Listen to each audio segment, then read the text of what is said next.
Allah, hanya Allah lah yang harus kita sembah. Tapi kemudian tawaran setan menyebabkan kita menyembah lainnya selain Allah. Dan ini isu penyembahan inilah ya. Dapat dikatakan bahwa di masa depan, in the future, the final issue of loyalty, isu terakhir tentang kesetiaan kepada siapa kita mau setia itu berpusat pada ibadah. Anda tidak bisa memutuskan untuk beribadah atau tidak beribadah. Setiap orang memuja sesuatu. Satu-satunya pilihan yang Anda dapatkan adalah apa atau siapa yang harus disembah. Kita semua akan apa? Menyembah. Dan seringkali yang masalahnya kita menyembah diri kita sendiri. Dan inilah ditawarkan juga kepada binatang yang baru keluar dari dalam apa? Dari dalam laut. Kita lihat Wahyu Pasal 13 ayat 4 tadi katakan bahwa dia akan apa? Dia akan disembah-sembah. Dia binatang, dia adalah satu kekuatan. Dia binatang itu adalah lambang. Kita akan lihat ya, mulai dari zaman dahulu, ya dari semula, sejak semula, setan sudah tawarkan. Ya, kamu akan menjadi apa? Seperti Allah. Ya. Allah, hanya Allah lah yang harus kita sembah. Tapi kemudian tawaran setan menyebabkan kita menyembah lainnya selain Allah. Dan ini isu penyembahan inilah ya.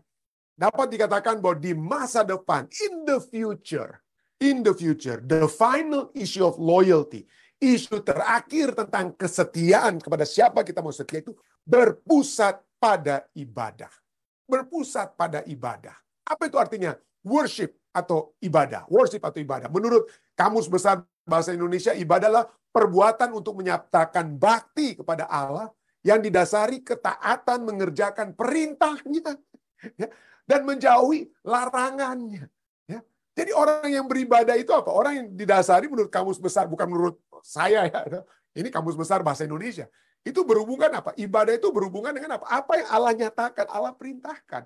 Bukan untuk supaya kita selamat, tetapi supaya kita terus berada di jalur keselamatan bersama dengan Allah. Ya, kalau kita ingin, kita kan belum masuk dalam kerajaan surga, masih banyak dosa dalam dunia ini.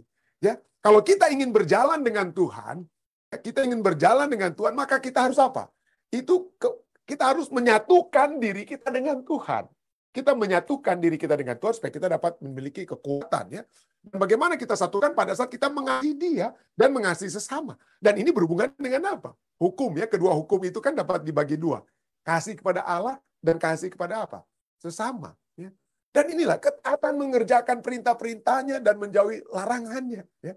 Nah, kalau kita lihat dari kata Ibraninya, perjanjian lama itu dari bahasa Ibrani ya, itu adalah kata syakah yang artinya sujud. Ya. Dan dua kata, seringkali ya, kata beribadah itu sebenarnya ada dua. Kata syakah, ya, yaitu to bow down, sujud, dan juga kata avad, abdi, jadi kata abad, abdi. Kalau Indonesia jadi abdi, mengabdi. Saya mengabdi kepada Tuhan. Ya. Artinya saya beribadah kepada Tuhan. Dan juga kata abad ini atau abad ini berarti bekerja dan juga melayani. Jadi pada saat kita bekerja, itu juga adalah ibadah kita. Jadi tidak heran Alkitab bicara tentang dalam pekerjaanmu, lakukanlah pekerjaanmu bukan kamu bekerja seperti kepada manusia, tapi melakukan pekerjaanmu seperti bekerja kepada Allah. Kenapa? Karena kata ibadah ini juga kata yang digunakan untuk apa? Bekerja. Ya, kata bekerja dan kata ibadah. Ya. Jadi misalnya dalam Keluaran 23-24, kedua kata ini muncul. Ya, kata syakah untuk sujud dan juga apa? Melayani atau bekerja. Ya. Keluaran 23-24 katakan, janganlah engkau sujud menyembah syakah kepada Allah mereka, atau beribadah kepadanya, atau serve, melayani Allah-Allah lain tersebut. Jadi kedua kata ini, ya, bahasa Inggrisnya, ya, kalau kita baca di New King James Version, dari Keluaran 23-24, sana dikatakan, you shall not bow down, syakah, ya, to their God, nor serve them, abad them, mengabdi kepada mereka, melayani, bekerja kepada mereka, melakukan pekerjaan mereka. Itulah sebabnya ya, tanda binatang itu adalah sesuatu yang apa? Beribadah itu adalah sesuatu yang kita terima dari pemikiran kita dan juga kita kerjakan, tanda pada tangan ya. Itulah sebabnya. Kenapa? Karena itu menuju kepada semuanya, merujuk kepada ibadah. Pada saat kita menerima pemahaman-pemahaman daripada binatang, kita menerima ide-ide filsafat binatang, ajaran-ajaran binatang, lalu kemudian kita kerjakan dengan beribadah, kita mengikuti apa yang diajarkan, perbaktian bukan pada hari ke-7, hari pertama, dan lain sebagainya, maka kita sedang apa? Kita sedang beribadah dari pikiran dan juga dari apa? Tindakan, ya, dari pelayanan kita. Nah, bahasa Yunaninya, bahasa Yunani, bahasa perjanjian baru, ya, bahasa Greek atau Yunani itu proskuneo, artinya berlutut, memberi hormat atau apa? Beribadah. Jadi orang yang beribadah itu selain melayani, dia juga apa? Jatuh tersungkur, yang menyembah, ya. Dan selalu penyembahan yang sejati, perjanjian lama dan perjanjian baru, itu adalah sesuatu yang hanya kita lakukan kepada Allah. Itu beribadah yang sejati. Wahyu 22 ayat 8 dan 9, Yohanes ya mendengar semua penglihatan yang dia tulis kemudian jadi kitab Wahyu. Dia tersungkur di depan kaki malaikat yang menunjukkan semua penglihatan dari kitab Wahyu kepadanya. Dia menyembah malaikat. Oh, tapi malaikat itu apa katakan? Ayat 9. Tapi iya, malaikat itu berkata kepadaku, jangan berbuat demikian.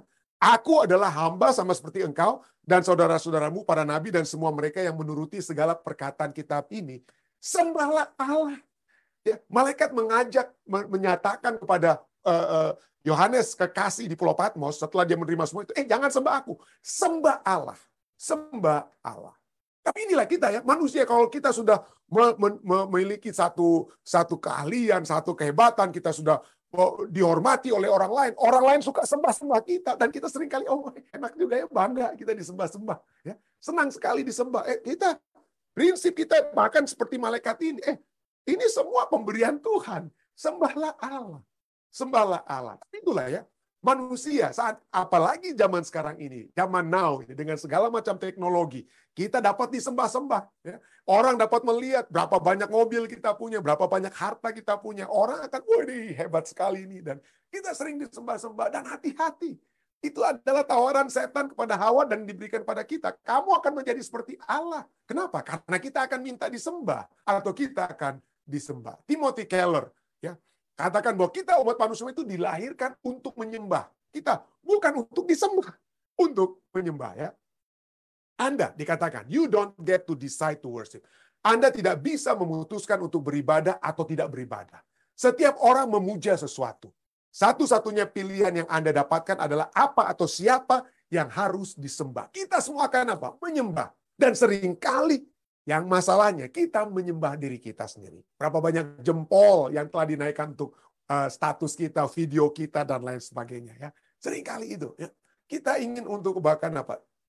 Dipuja-puji. Dan itu mendapatkan tawaran setan terus terngiang ya. Kamu akan menjadi seperti Allah. Kita akan menyembah sesuatu. Wahyu 4 ayat 10-11 menyatakan kembali ya. Kita harus menyembah Allah. Kenapa? Karena dialah yang menciptakan segala sesuatu. Tolong baca, saya tidak baca semua ini ya. Tapi sembahlah dia ya. Mereka menyembah dia ya. Kenapa? Karena engkau telah menciptakan segala sesuatu. Tapi coba kita lihat. Roma 1 ayat 25 mengamarkan.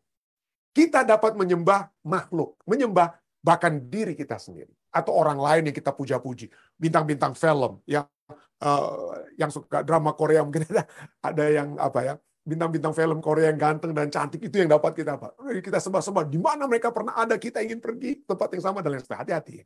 Oke. Jadi Roma 1:25 katakan, sebab mereka menggantikan kebenaran Allah dengan dusta dan memuja dan menyembah makhluk dengan melupakan penciptanya yang harus dipuji selama-lamanya. Amin. Hati-hati.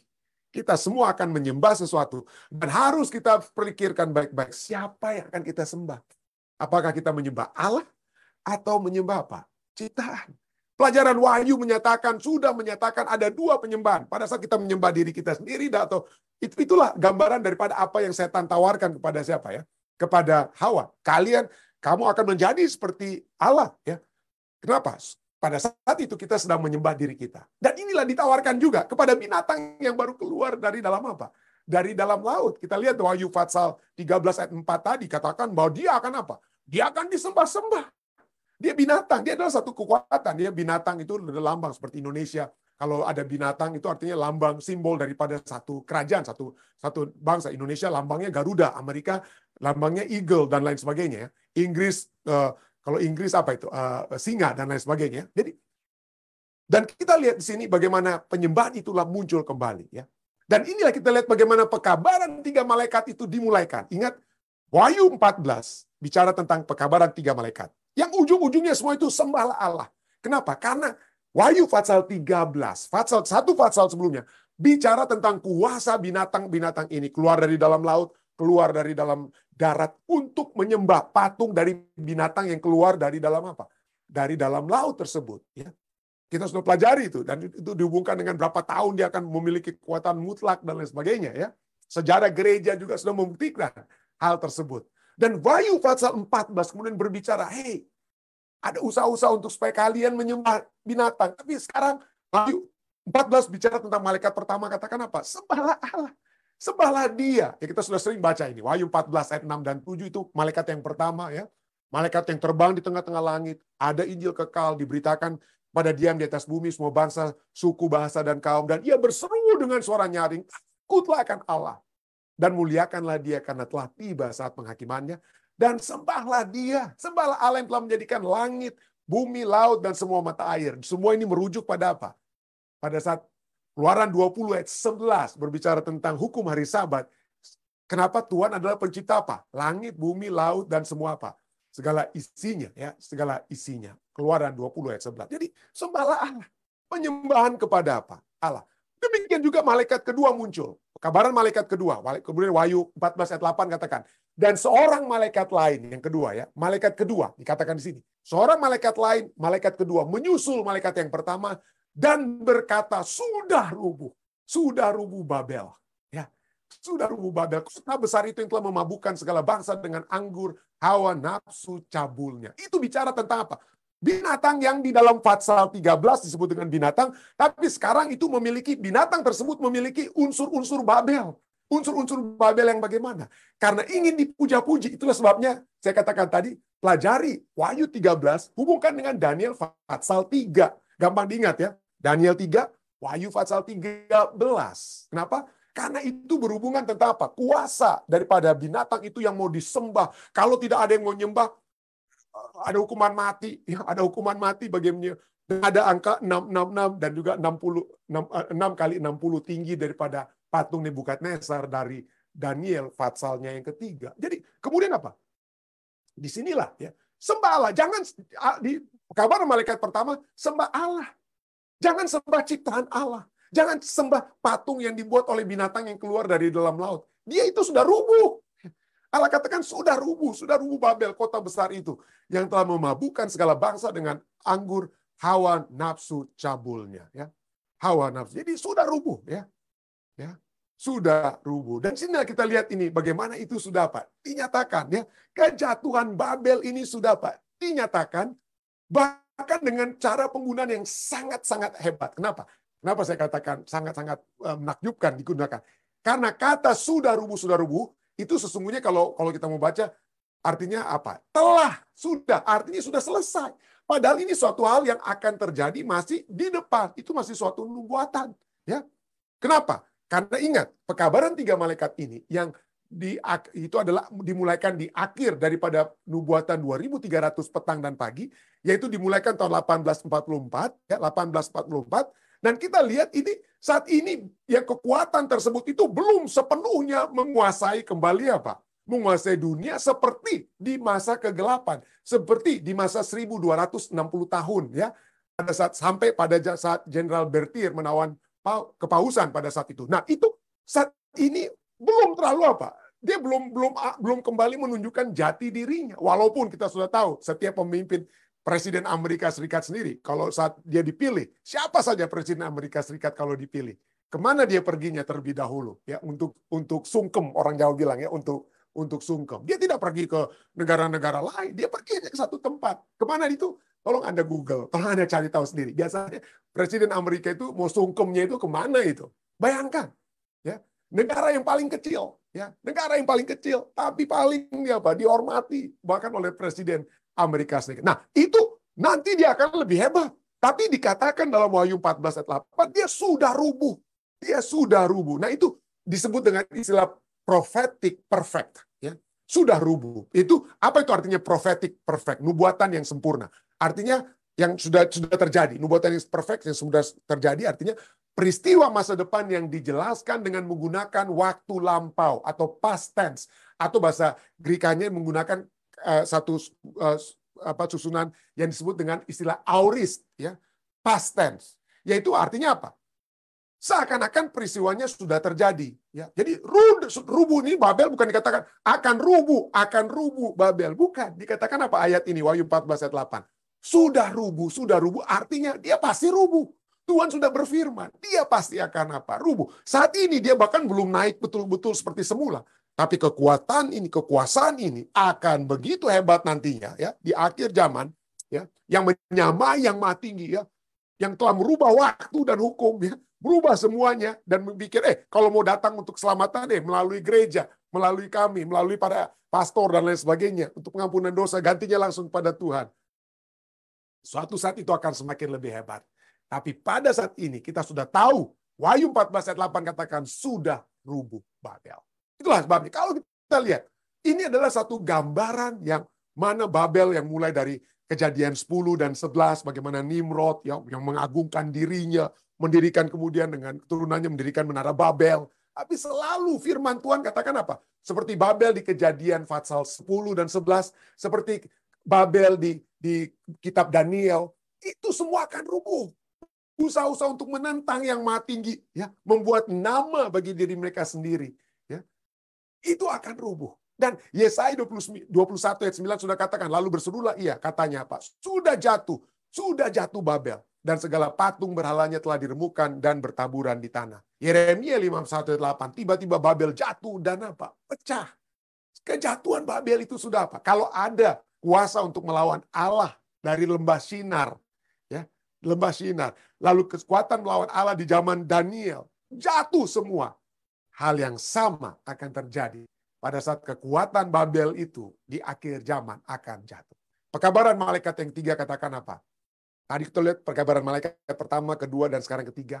Wahyu 14 ayat 9 dan 10 katakan, dan seorang malaikat lain, malaikat ketiga, menyusul mereka, menyusul yang pertama dan kedua, dan berkata dengan suara nyaring, jikalau seorang menyembah binatang dan patungnya itu. Ingat, Anda katakan, tadi ada yang tadi saya sudah jelaskan, Babel itu berhubungan dengan binatang kan. Di perkabaran malaikat kedua bicara Babel kota itu, Anda bilang, apa hubungannya itu pendeta dengan binatang di Daniel pasal 13. Nah ini, kabaran malaikat ketiga menyatakan bahwa Babel itu si binatang itu. Binatang yang mana? Yang di pasal 13. Ya. Jadi Wahyu 14 ayat 9 dan 10 katakan, seorang malaikat lain, malaikat ketiga menyusul dan berkata dengan suara nyaring, jikalau seorang menyembah binatang dan patungnya itu. Yang mana ini? Yang berhubungan di Daniel Wahyu pasal 13. Ya. Yang dilambangkan dengan Babel dari malaikat yang kedua sebelumnya. Gitu ya. Dan menerima tanda pada dahinya dan pada tangannya. Kita sudah pelajari tadi. Dahi, dia terima semua ideologi, filsafat, ajaran, dia terima ajarannya tersebut. Dan dia melakukannya. Tangan adalah lambang daripada tindakan, lambang dari perlakuan yang kita ikuti berdasarkan apa yang kita terima dengan otak kita.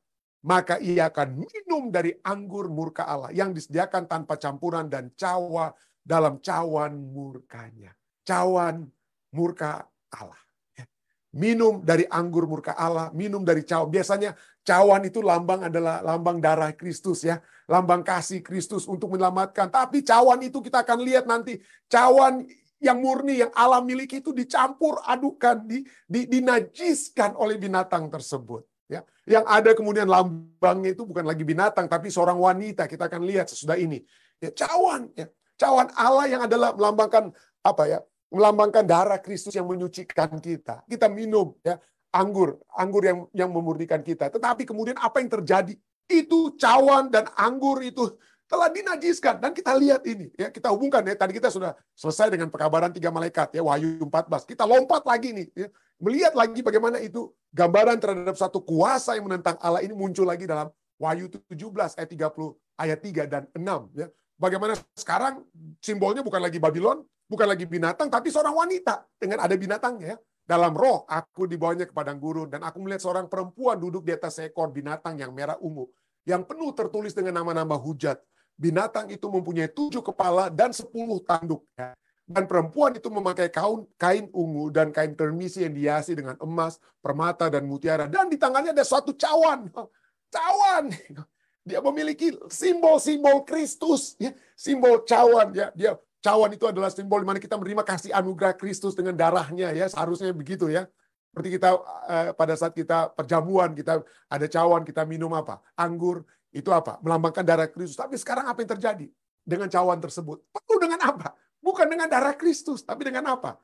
Ada suatu cawan emas penuh dengan segala kekejian dan kenajisan percabulannya.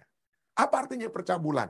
Ya, orang yang berbuat berzina bercabul. Seharusnya dia hanya bersatu dengan apa? Dengan Kristus. Ini wanita ini yang seringkali melambangkan apa? Di dalam Alkitab, wanita itu melambangkan gereja dan pengantin pria itu siapa? Yesus Kristus. Dan kalau kita bercabul, artinya kita apa? Kita sekarang berhubungan badan bukan dengan suami kita, bukan dengan Kristus, tapi dengan apa? Dengan kekafiran. Dan ini yang terjadi dengan gereja mula-mula. Gereja mula-mula yang apa? Menajiskan dirinya. Tadinya dia ada kebenaran Kristus, kebenaran Alkitabiah, tapi orang-orang Romawi ini sudah terbiasa menyembah dewa matahari mereka pada hari Minggu. Gimana kalau kita kompromi aja lah dengan mereka? Supaya mereka tidak kagok kalau mereka tiba-tiba harus dirubah ibadahnya dan lain sebagainya. Itu yang terjadi, saudara. Itu yang terjadi dalam sejarah. Kita sudah pernah pelajari itu dia semua. Dan ini ya, cawan emas itu sekarang penuh dengan kekejian dan kenajisan percabulannya. Tapi kemudian kita sudah lihat ya, ini kita sudah baca ini sampai ayat keempat ya. Jadi ayat ketiga dan 4. Mari sekarang kita baca ayat kelima dan 6. Ini menarik. Kenapa? Ayat 5 dari Wahyu 17 ini, ayat 5. Dan pada dahinya, pada dahi perempuan tersebut, ada tertulis apa? Suatu nama, suatu rahasia. Itu apa? Babel besar. Jadi lihat, ini semua dihubungkan. Ya, Babel itu, Wahyu 14 bicara Babel, bicara tentang apa? Binatang. Dan sekarang ini Wahyu 17 juga bicara tentang kuasa yang sama. Kenapa? Karena simbol yang sama. Yaitu simbol Babel. Ya, di dahinya tertulis suatu nama, suatu rahasia. Babel besar, ibu dari wanita-wanita pelacur dan dari kekejian bumi. Dan aku melihat perempuan itu mabuk oleh darah orang-orang kudus dan darah saksi-saksi Yesus. Dan ketika aku melihatnya, jadi dia sudah mabuk lebih dahulu. Ya, dia sudah menganiaya umat-umat Tuhan. Dan kita sudah lihat bagaimana sejarah membuktikan bagaimana gereja yang telah menajiskan dirinya dengan menjadi tradisi, bukan lagi tradisi Alkitabiah tapi tradisi duniawi, itu kemudian menganiaya umat-umat Tuhan. Sepanjang satu masa yang dikenal dengan nubuatan 1260 hari atau 1260 tahun. Sesudah itu apa yang terjadi? Kita tahu ada akhirnya kan. Dia akan menganiaya umat Tuhan dan akan memiliki kuasa penuh selama apa? Selama 1260 tahun. Dan kemudian kita tahu bagaimana Jenderal Berthier pada saat Revolusi Prancis atas Napoleon memerintahkan Jenderal Berthier untuk menangkap Paus pada saat itu. Dan apa yang terjadi? Gereja memiliki apa? Kekuatan yang jadi apa? Hilang pada saat terluka ya. Dan sesudah itu apa yang terjadi? Maka Wahyu 17 ayat 6 katakan, ayat bagian terakhir, dan ketika aku melihatnya, aku sangat apa? Sangat heran. Kenapa? Mari kita hubungkan dengan nubuatan 1260 tahun ya. Jadi perempuan murni itu dinyatakan dalam Wahyu 12. Yang keturunannya dikejar oleh apa? Oleh naga itu ya. Itu berbicara tentang apa? Perempuan murni. Tapi kemudian sekarang ada tandingannya. Wahyu 17 bicara tentang apa? Bicara tentang wanita pelacur yang namanya Babel. Dan wanita ini dalam pemunculan setelah dia memabukkan darah, dengan mabuk oleh darah orang-orang kudus dan darah saksi-saksi Yesus. Dan ketika Yohanes melihatnya, Yohanes katakan apa? Aku sangat heran. Apa yang mengherankan Yohanes? Apa yang mengherankan Yohanes? Ya. Mari kita lihat. Kenapa? Karena Yohanes melihat bahwa keheranan, kata heran, oke? Inilah kalau kita mempelajari Alkitab. Kenapa dia heran? Maka coba kita lihat dia herannya apa? Melihat apa yang terjadi dengan binatang tersebut. Ya, kita lihat bagaimana itu muncul kembali di Wahyu 13 ayat 3 dan muncul kembali di Wahyu 17 ayat 8. Kenapa dia heran? Wahyu 13 ayat 3 itu kita lihat sini. Apa yang terjadi dengan binatang tersebut? Ya. Apa yang terjadi dengan binatang tersebut yang dilambangkan dengan Babel, yang kemudian dilambangkan dengan wanita, dengan yang tadi kita sudah lihat dari Wahyu 17 ini. Wahyu 13 ayat 3 bicara tentang apa?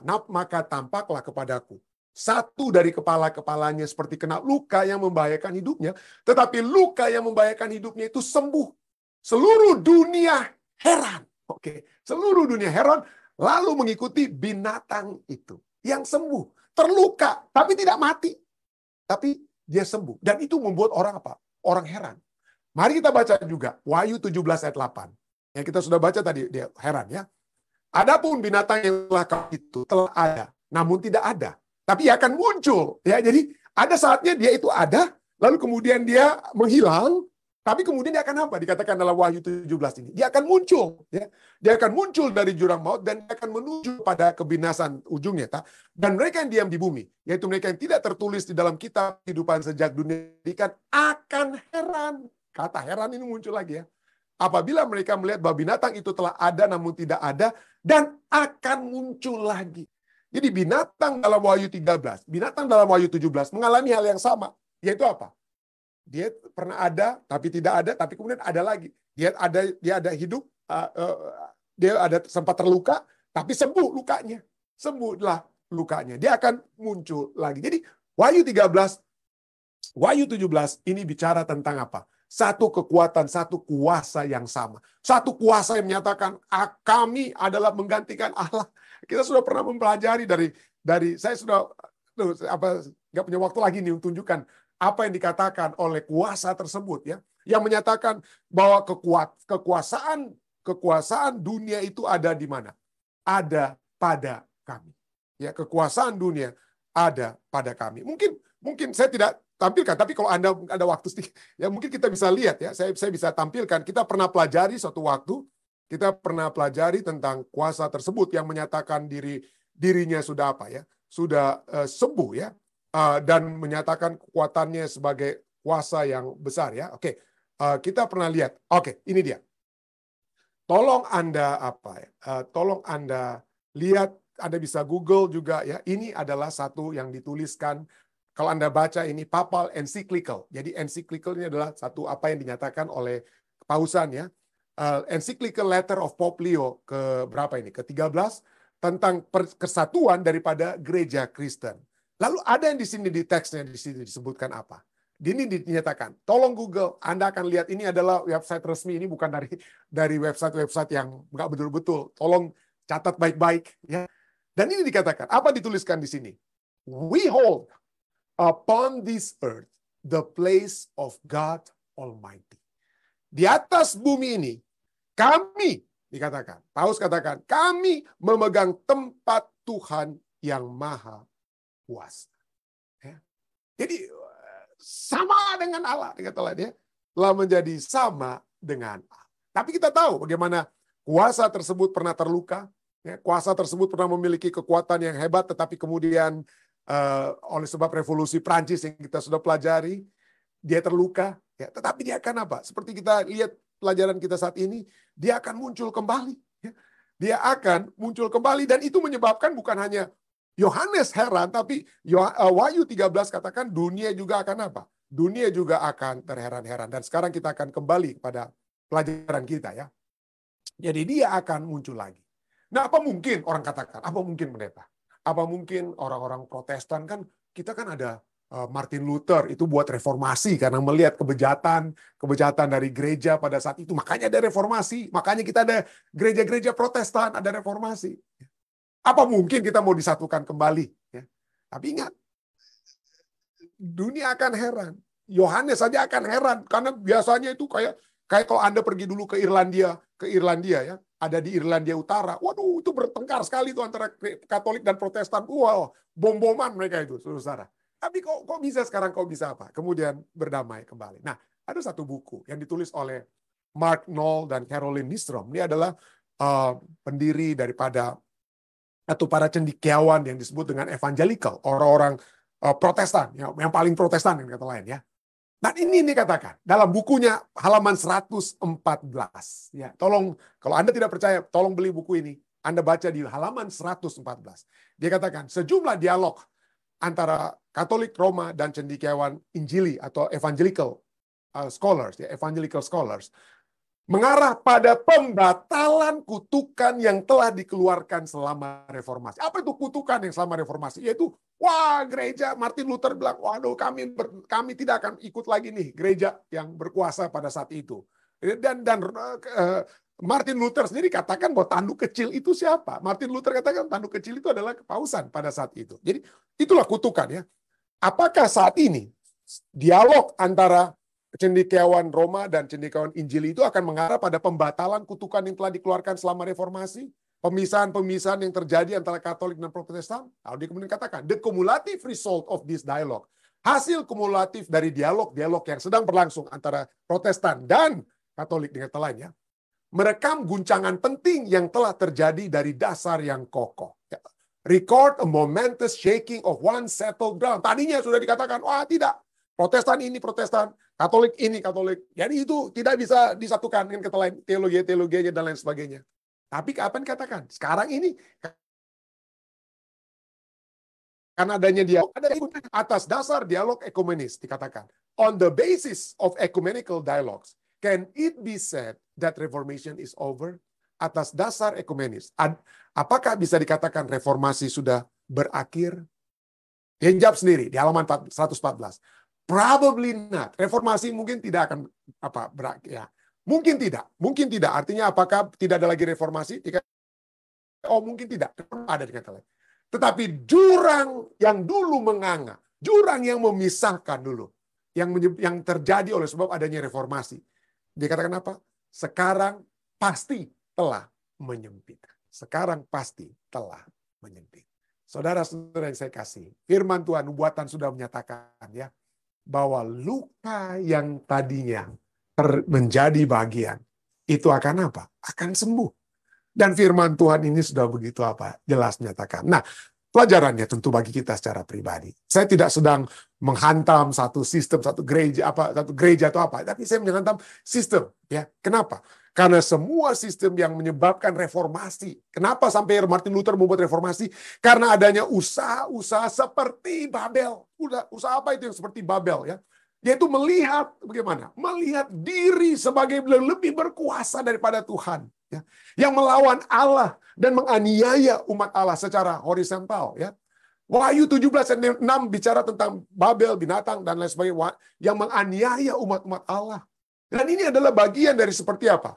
Yang dinyatakan oleh kekuatan-kekuatan Babel di masa lalu. Seperti Raja Nebukadnezar dalam Daniel 4 ayat 30 yang katakan, bukankah itu Babel yang besar itu dengan kekuatan kuasaku, dan untuk kemuliaan kebesaranku telah kubangun menjadi kota kerajaan. Atau Babel sebelumnya, sebelum Nebukadnezar, Babel di lembah Shinar. Ya. Mereka katakan apa? Orang-orang yang mendirikan menara Babel. Mereka katakan, marilah kita dirikan bagi kita sebuah kota dengan sebuah menara yang puncaknya sampai ke langit, dan marilah kita cari nama. Cari nama. Ya. Mungkin kita bukan hanya berbicara, tentu saja. Pada akhir zaman akan ada lagi satu kekuatan yang mengajak kita, hey, kepada siapa kita mau berbakti. Tapi kalau kita mau melihat apa yang kita sudah pelajari, tentunya saudara dan saya akan berkata, kami dan sekeluargaku seperti Yosua ya, kami akan menyembah Allah. Kami akan menyembah Allah. Tetapi sementara kita akan menghadapi masa yang pasti akan terjadi, dan masa di mana Babel tersebut akan runtuh juga, akan dikalahkan oleh Allah. Marilah kita saat ini tidak memiliki sifat-sifat Babel, yang mana kita meninggikan diri kita, mencari nama bagi diri kita. Melainkan seperti umat-umat yang dahulu ya, pada saat mereka ingin untuk menerima kasih karunia Tuhan, mereka harus menyatakan keberdosaan mereka, merendahkan diri mereka serendah-rendahnya, dan melihat bahwa hanya Tuhanlah yang akan menjadi Allah mereka. Kiranya ini dapat menjadi bagian kita semua ya. Saya bawa ini dalam nama Yesus. Amin.